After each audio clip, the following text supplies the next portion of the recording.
80 விவசாயிகள் பாதிக்கப்பட்டால் இதுக்கு என்ன பண்ணுறது? எங்களை வந்து எரிச்சிட்டு நீங்கள் வந்து தாராளமாக ரோடு போடுங்க, அப்போ இது கட்டுங்க, நாங்கள் வேண்டாங்களே.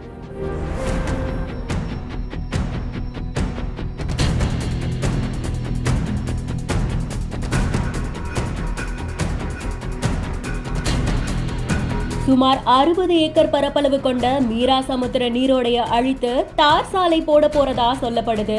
இதனால சேலம் கருப்பூர் மாவட்ட விவசாயிகள் எங்க வேணாலும் தார் ரோடு அமைச்சுக்கலாம், ஆனா நீர் ஆதாரங்களை உருவாக்குறது சுலபம் இல்ல.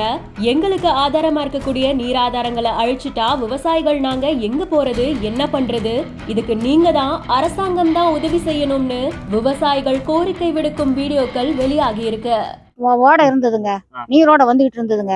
இங்கிருந்து வந்து மீராசமுத்திர ஏரிக்கு ஸ்ட்ரைட்டா போச்சுங்க. எங்க அப்பா வந்து வைஸ் சேர்மேனுங்க. அவர் காலத்துல இருந்தே இது போய்கிட்டு இருந்தது. 40 வருஷம் ஆகுது. இப்போ எங்களுக்கு வந்து இது பிளாக் பண்ணிட்டா நாங்க எங்க போறது?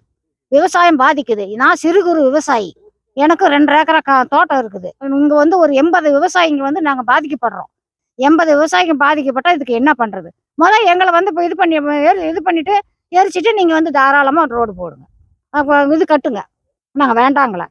இதுக்கு வந்து நீங்க தான், அரசாங்கம் தான் உதவி பண்ணணும் எங்களுக்கு. மின்மயானம் கட்டுறாங்கிறாங்க. மின்மயானம் கட்டினா அந்த புகை எங்க போகும்? எங்க ஜனங்க பாதிக்கப்படுவாங்க.